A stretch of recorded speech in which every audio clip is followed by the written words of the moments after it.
말씀 마가복음 11장 12절부터 14절 읽어주신 그대로인데 제목이 생각나십니까?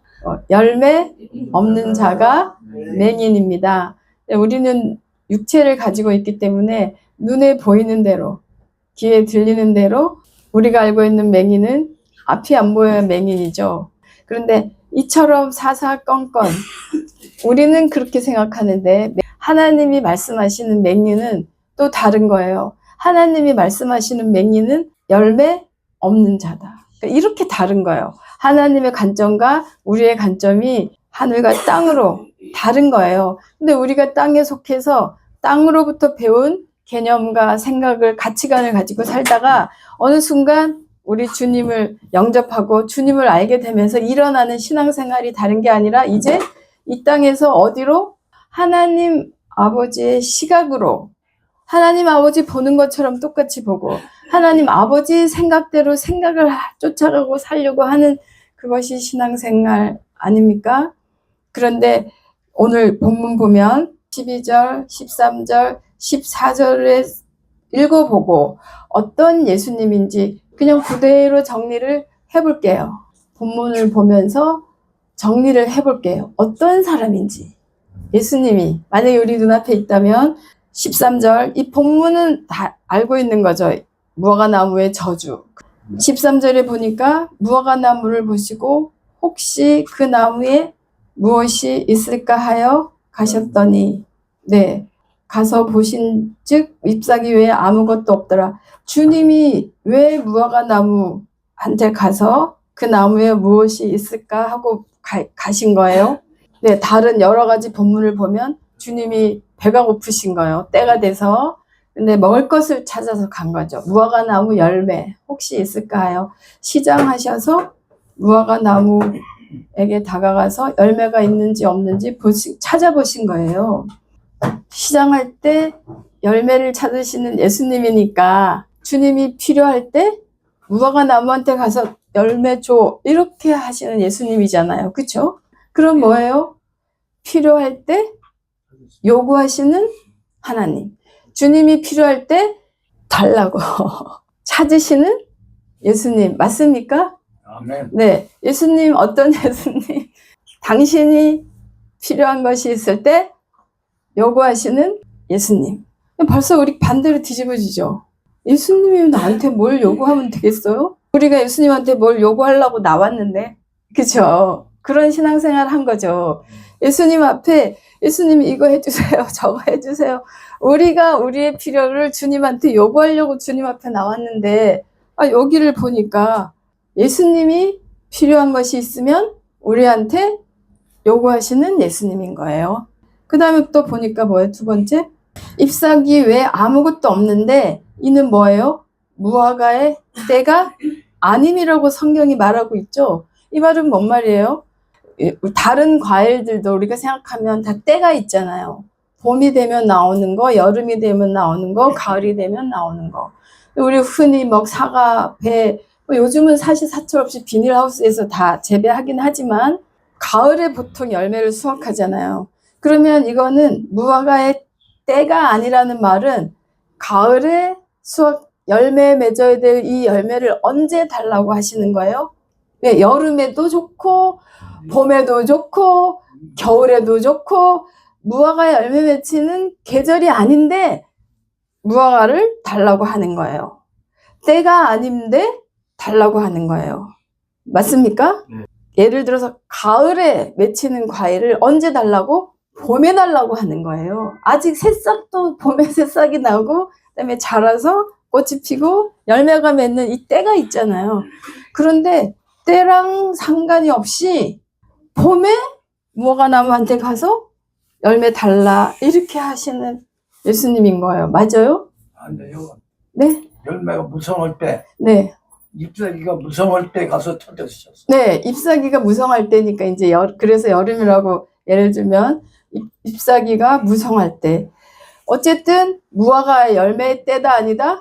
아니다. 아닐 때 가서 열매를 찾는 거지. 열매의 때가 아닐 때 가서 달라고 하는 거예요. 제가 이제 이 말씀 여러 군데에서 나눴는데 어떤 분이 그렇게 얘기하더라고요. 무화과 나무는 뭐랄까 잎이 나는 즉시 열매를 맺히는 나무라고 얘기해 주더라고요. 중동에서 살다가 오신 분이.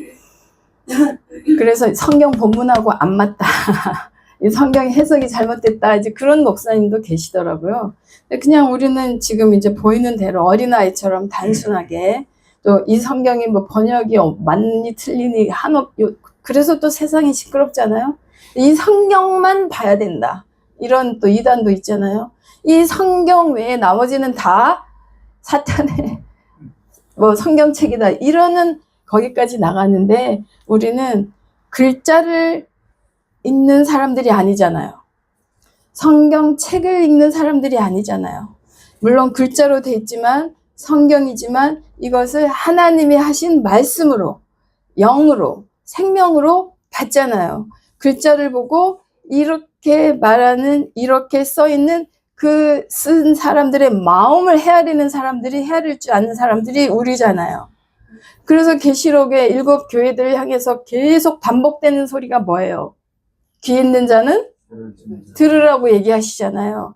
자녀는 누구의 음성을 듣는 거예요? 아버지의 음성을 듣는 거예요. 양은 누구의 음성을 목자에 다 알고 계시는 거예요.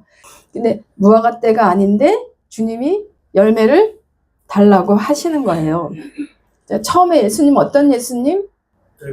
필요할 때 요구하시는 예수님. 두 번째는 뭐예요? 때가 아닌데도 달라고 하시는 예수님. 네, 맞습니까? 그런데 때가 안 됐는데도 달라고 했어. 아니 때가 안 됐으면 있어요 없어요? 없잖아요. 그러니까 주님 바로 뭐라고 해요? 이 나무를 향해서 21절 보시면 우리 찾는 열매가 없을 때 저주하시는 예수님. 때가 아닌데 달라고 하네. 안 주니까 저주하네. 필요하니까 달라고 하네. 우리가 섬기는 주님의 성품 맞습니까? 그러니까 우리가 100% 이게 안 터지는 거예요. 성경을 보면 조금만 생각해 보면 그런 예수님이잖아요.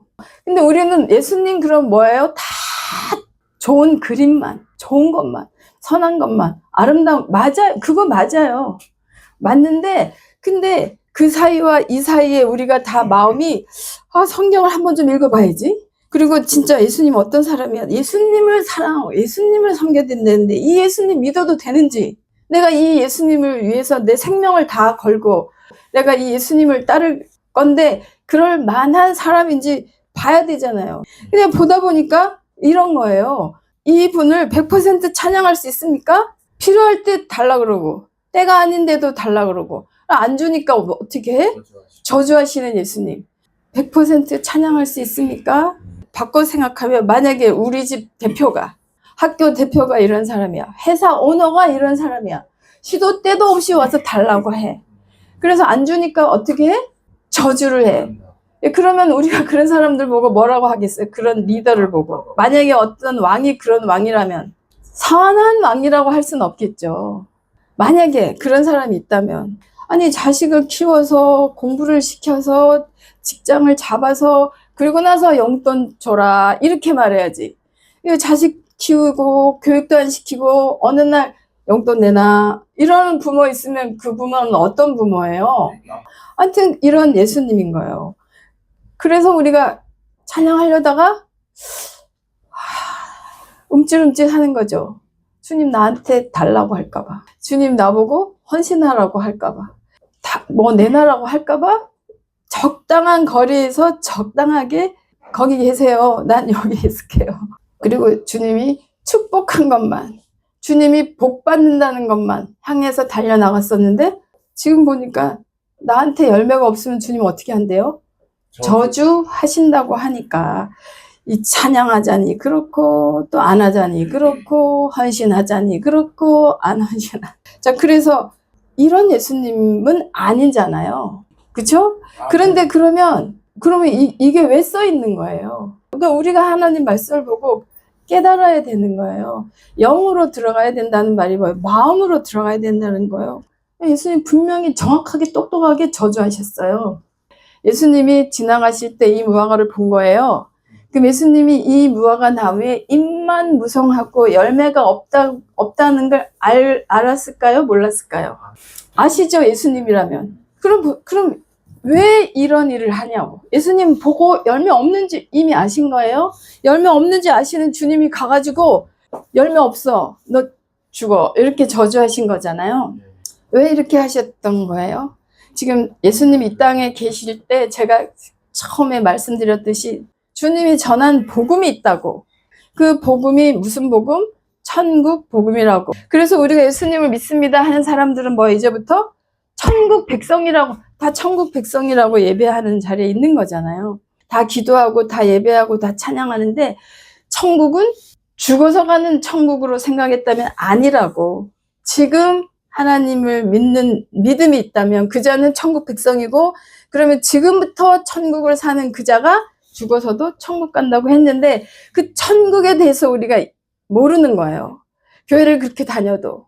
마찬가지예요. 지금 주님 모르시겠어요? 주님 3년 반 동안 제자들한테 항상 이 동네 저 동네 이 해당 저 해당 다니면서 설교하신 설교도 바로 무엇이었다? 천국에 대한 것이었다. 내가 선생님이라면 이 제자들한테 또 얘기하고 예, 이렇게 하잖아요. 제자들이 보도록, 제자들이 알도록 이렇게 하잖아요. 그 메시지를 받기를 원해서 하는 말인 거예요.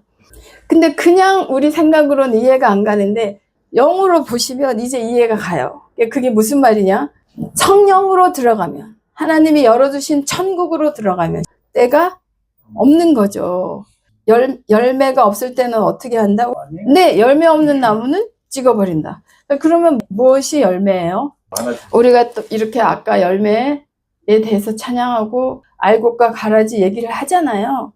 자, 그럼 무엇이 알곡인 거예요? 알곡이 도대체 하나님 보시기에 무엇을 알곡이라고 하고 무엇을 가라지라고 하고, 네, 어떤 분은 전도, 어떤 분은 대부분 다 사역적인 거를 가지고 얘기를 할 거예요. 그래서 열매 얘기를 계속 듣고도 이 열매가 뭔지 그냥 각각 우리가 생각하는 열매로 들어가 버리면 하나님의 마음에 이르지 못한다. 그러면 열매가 무엇일까를 생각해보는 시간 되기를 원합니다. 성경은 계속해서 뭐라고 말해요? 우리 마음속에 무엇이 있는지 주님이 그거부터 보라고, 알으라고 말씀하시잖아요. 너의 마음속에 있는 게 무엇인지. 우리가 예수님을 영접했다면 지금 우리 마음속에 무엇이 있어야 되는 거예요? 보혜사 성령님이 내주하고 계셔야 되는 거예요. 그 아들이 있는 자는 생명이 있고 속에 아들이 없는 자는 생명이 없다는 말씀도 아시죠? 근데 내 속에 아들이 없이 이것도 할 수 있고 저것도 할 수 있고 봉사도 할 수 있고 헌신도 할 수 있고 온갖 아름다운 그런 종교적인 걸 다 할 수가 있는데 다 하고 나서 내 속에 보혜사 성령님이 안 계셔. 그러면 생명이 없다고 하잖아요. 그게 이제 큰일 난 거예요. 내 안에 보혜사 성령님인가? 내 안에 있는 게 바깥으로 나오는 거죠. 자, 마태복음 11장 35절 제가 읽어드릴게요. 선한 사람은 그 쌓은 선에서 선한 것을 내고 악한 사람은 그 쌓은 악에서 악한 것을 내느니라. 독사의 자식들아, 주님이 하신 말씀에 너희는 악하니 어떻게 선한 말을 할 수 있느냐? 이는 마음에 가득한 것을 입으로 말하느니라. 저 사람의 속사람은 우리 눈에 안 보여요. 속사람이 어떤 사람인지, 성령의 사람인지, 세상 사람인지 겉모습 보고는 우리가 몰라요. 근데 무엇을 들어보면 알 수 있는 거예요? 속에 있는 게 무엇을 통해서 나오는 거예요? 내 생각을 무엇으로 표현해요, 우리가? 말로 표현하잖아요. 그래서 내 속이 성령의 사람이면 내 입으로 뭐가 나오는 거예요? 성령의 소리가 나오는 거고, 내가 아직 성령의 소리가 아들이 없으면 내가 나오는 거죠. 그래서 신앙생활이 다른 게 아니라 내 혈과 내 육이 나오던 걸 이제는 내 안에 성령님 계시지, 예수 그리스도 영이 계시지, 아들이 계시지. 그래서 이제는 아들이 입을 통해 나와야 되는 거예요. 자, 우리가 심판날에, 마지막 날에 심판받는 거 다 아시죠? 무엇을 기준으로 심판을 받겠어요? 행위에 따라. 마태복음 11장 36절입니다. 사람이 마음에 있는 게 입으로 나온다. 여기가 선하면 선한 말을 하고 여기가 악하면 악한 말을 한다 하면서 하신 말씀이에요. 36절 내가 너에게 이르노니 사람이 무슨 무익한 말을 하든지 심판날에 이에 대하여 신문을 받으리라. 우리가 주님 앞에 심판받는 거 다 알아요. 근데 심판받는 기준 한 가지는 뭐냐면 네가 이 세상을 살면서 내 속으로 나온 말로 하나님이 심판을 하시겠다고 자명하게 말씀하고 계세요. 네가 한 네 말로 의롭다함을 받고 네가 한 네 말로 정죄함을 받으리라. 그럼 이제부터 우리는 어떻게 해야 되겠어요? 말을. 내가 한 말이 한마디도 없어지지 아니하고 하나님 다 듣고 보고 계신다는 건 다 알잖아요. 그리고 마지막 심판에 섰을 때 하나님이 뭐 겉으로 일한 것, 겉에 보이는 걸로 심판하기에 앞서서 무엇으로?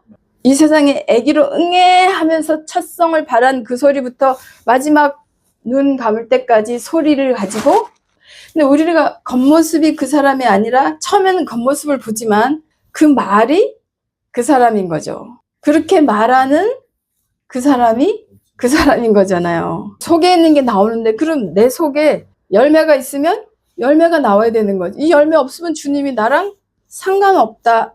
그렇잖아요. 주님이 요구했을 때 내 속에 있는 생명을 내지 못하면 이 자체가 주님과 상관이 있는 거예요? 없는 거예요? 없는 거예요. 내 아들을 먼저 주셨잖아요. 그리고 내 안에 있는 아들이 나오지 않으면 예수님하고 상관이 있는 거예요? 없는 거? 없는 거예요. 그 얘기를 하는 거예요. 아, 아멘, 아멘 이렇게 되는 거죠. 그럼 열매가 뭐야? 베드로 후서 볼게요. 아, 그러면 성령의 열매가 없으면 진짜 무화과를 주님이 보고 없는 무화과를 막 그랬겠어요? 영에 속한 성령의 지금 얘기를, 주님의 나라 얘기를, 천국에서 작동하는 원리를 우리한테, 제자들한테 설명해주고 있는 거예요. 또 우리도 오늘날 그래서 성경을 펴서 읽으니까 주님이 설명해주고 있는 그걸 그대로 받아야 되는데, 지금 그러면 성령의 열매만 해도 우리가 다 알고 있는데, 베드로 후서, 자, 먼저 열매 없는 자부터 볼게요. 8절. 베드로 후서 1장 8절을 보면 1장 1절부터 7절까지 쭉 하나님 말씀하시고 8절에 보면 이런 것이 너희에게 있어 흡족한 즉 너희로 우리 주 예수 그리스도를 알기에 게으르지 않고, 우리 예수 그리스도 알기에 게으르지 않게 오늘도 열심히 내서 추위와 상관없이 장소와 상관없이 내 의지와 상관없이 이 자리에 와서 주님의 부름에 불려서 온 거예요. 내가 예수님을 알려고, 그리스도를 알려고, 배우려고, 끝까지 공부하려고 열심을 내고 있네. 게으르지 않고 열매 없는 자가 되지 않게 하려니와 이렇게 말하고 있어요. 내 속에 아들이 있으면 예수님의 열매가 나오고, 근데 없으면 생명이 없다고 얘기를 하는 거예요. 9절에 보니까 이런 것이 없는 자가 맹인이라. 이런 게 뭐예요? 앞에 바로 말했던 열매, 그래서 제목이 열매 없는 자가 맹인이다. 이게 주님의 말씀인 거예요. 멀리 보지 못한다. 멀리 어디까지 봐야 돼, 우리는? 10년 후에 계획, 노후 계획, 죽은 다음에 유산 상속, 막 이렇게 이게 아니라 우리는 어디까지? 영원한 주님의 나라를 볼 줄 아는, 멀리 보지 못한다. 이런 열매가 없는 사람들은. 그리고 우리 얘기해보면 알죠? 이 사람이 지금 뭘 가지고 얘기하는지 그냥 지금 당장, 아니면 내일, 아니면 한 달, 아니면 뭐 퇴직, 연금 막 이렇게 얘기하는 거 보면 아직은 더 멀리 가야지, 더 멀리를 보고 준비할 줄 알고 오늘을 살 줄 아는 그런 주님의 백성이 돼야 될 줄 믿습니다. 아멘. 그리고 뭐예요? 옛죄 깨끗하게 하심을 잊었느니라. 열매 없는 자의 코드가 이렇게 써 있어요. 열매 없는 자는 맹인이다. 멀리 영생을 보지 못한다. 주님 나라를 보지 못한다. 보지 못하면 살지 못한다. 주님이 그렇게 말했잖아. 보지도 못하고 알지도 못하는 나라를 너네가 산다고 말을 하냐? 그러시잖아요. 옛죄 깨끗하게 하심을 잊었느니라. 그러면 이런 것이 너희에게 있어 한 열매는 다른 게 아닌 거예요. 4절 보니까 이로써 그 보배롭고 지극히 큰 약속을 우리에게 주사 이 약속으로 말미암아 너희로 정욕을 인하여 세상에서 썩어질 것은 피하라. 그리고 어떻게 하라고 나와 있어요. 4절에 신의 성품에 참여하는 자가 되게 하려 하셨으니. 신의 성품. 자식은 누구를 닮게 돼 있어요? 부모를 닮게 돼 있잖아요. 안 닮고 싶어도 나한테서 엄마의 모습이 나오고, 안 닮고 싶어도 나한테서 아비의 모습이 나오고 그러잖아요. 그러면 우리 안에 예수 생명이 있다면 우리 신앙생활은 뭐예요? 신앙생활의 진보는 뭐예요? 평생 저 사람은 변함없어 생명인 거예요? 아닌 거예요? 아닌 거예요. 생명의 속성은 뭐예요? 계속 자라는 거예요. 계속 변화. 뭐 위로 이렇게 자라는 성장만 말하는 게 아니고, 살아있는 거는 끊임없이 변화하고 끊임없이 자라는 게 생명인 거예요. 그 우리 안에 예수 생명이 있다면 어제의 나와 오늘의 내가 같아야 된다, 달라야 된다? 달라야 되는 거예요. 그래서 날마다 새로워지는, 날마다 새 사람을 입었다고 우리가 말을 하는 거예요. 마태복음 15장 18절. 입에 나오는 것들이 마음에서 나오나니 이것이야말로 사람을 더럽게 하느니라. 그러니까 내 속에 있는 예수 생명이 나오든가 지금 주님이 말씀하시고 있는 사람을 더럽게 하는 것들이 나온다. 그리고 리스트 쫙 써 있어요. 근데 이걸 우리가 멸절시켜 가는 거죠. 잘라내서 가는 거죠. 그게 신앙생활이에요. 그게 뭐예요? 마음에 19절에 마음에서 나오는 것은 뭐예요? 악한 생각, 살인, 간음, 음란, 도적질, 거짓 증거, 회방. 마음에서 그런 게 나온다고. 우리는 뭐예요? 이제 하나님을 아버지라고 부르는 하나님의 자녀잖아요.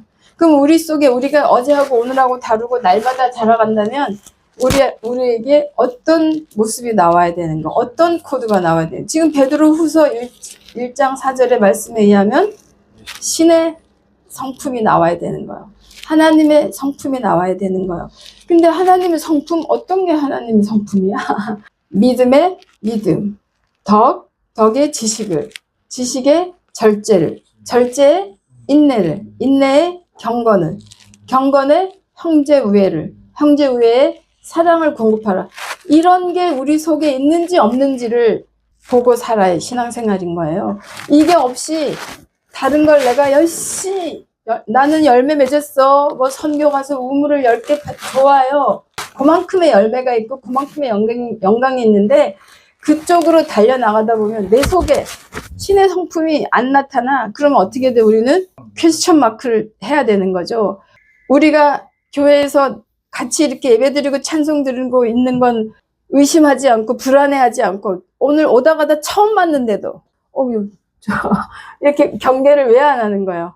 하나님의 사람이라는 걸 믿기 때문에, 하나님의 속성, 하나님의 성품이 나올 거라는 거 알기 때문에 같이 이 시간 같이 예배하는 거 아닙니까? 그런데 하나님의 성품 눈에 안 보여. 사랑, 희락, 화평. 네, 오래 참은 믿음, 덕, 네, 지식 막 이런 게 있는데 사랑, 희락, 화평도 두 종류가 있어요. 저 사람 참 사랑이 많은 사람이야. 저 사람 희락의 사람이야. 화평의 사람이야. 그죠? 그 소리를 듣기 위해서 우리가 또 열심히 신앙생활 할 수도 있잖아요. 온유. 하나님 안 믿을 때 저 사람 막 다혈질이었는데 하나님 믿고 나서 온유해졌대. 이렇게 하잖아요. 하나님 믿고 내가 이런 사람이 됐어. 변화받았어. 이렇게 하잖아요. 근데 그게 바로 종교의 코드예요. 내가 돌을 닦아서, 내가 수양을 해서 막 다혈질이던 사람이 온유해지고, 이 열매는 누가 맺은 거예요? 내가 맺은 거잖아요.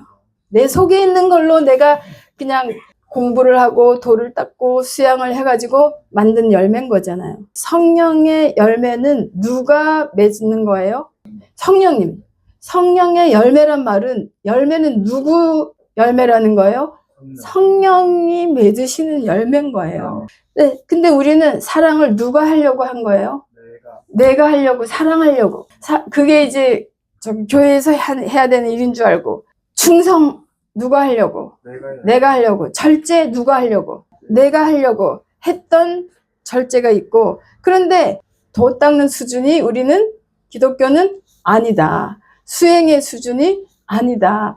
육체는 하나님 앞에서, 이 육체로 하나님 앞에서 설 수 있어요? 없어요. 내 열매로 하나님 앞에 설 수 있어요? 없어요. 다 하나님 앞에서는 다 쓰러지고 다 불에 타서 그냥 없어지고 흔적도 없이 없어지고 오직 내 안에 있는 허락하신 아들의 생명, 그 아들이 아들의 성품인 거예요. 우리가 성령의 열매라고 사랑, 희락, 화평, 이거는 누구의 성품인 거예요? 하나님의 성품인 거예요. 하나님의 성품. 성령의 열매를 보면 다 혼자 맺을 수 있는 열매들인 거예요. 무슨 말이냐면 나는 이제부터 온유해졌어. 나는 이제부터 화평해. 나는 이제부터 사랑이 많아. 혼자 필요한 열매냐고. 아니죠. 무엇에서 나타나는 거예요? 관계에서 나타나는 거예요. 그래서 관계를 보면 진짜구나. 자기가 돌을 닦은구나. 우리도 구별할 수 있는데 하물며 하나님은 더 하시죠.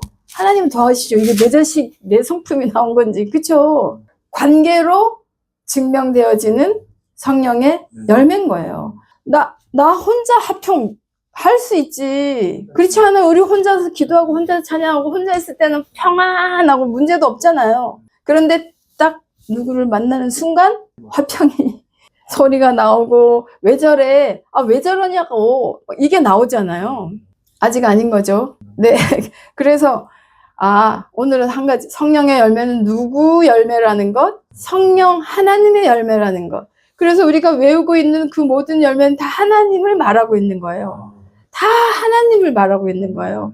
그런데 그 하나님인지 아닌지 검증하려면 관계에서 요구되는 거라는 거예요. 그래서 천국은 혼자 사는 나라가 아닌 거예요. 천국은 내가 천국을 살려면 내가 하나님의 사람인지 증명이 되려면 누가 필요하다? 당신이 필요합니다. 한번 해볼게요.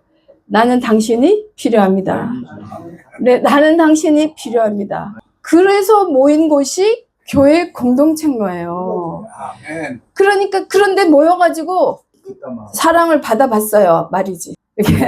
교회 오니까 더 시끄러워. 교회 오니까 쟤는 저런 집에 살고 저런 차를 타고 다니고 저 목사님은 막 월급이 사례비가 얼마고 막 이런 나는 뭐야 막 이러면서 그때부터 마음이 막 흔들리고 아닙니다.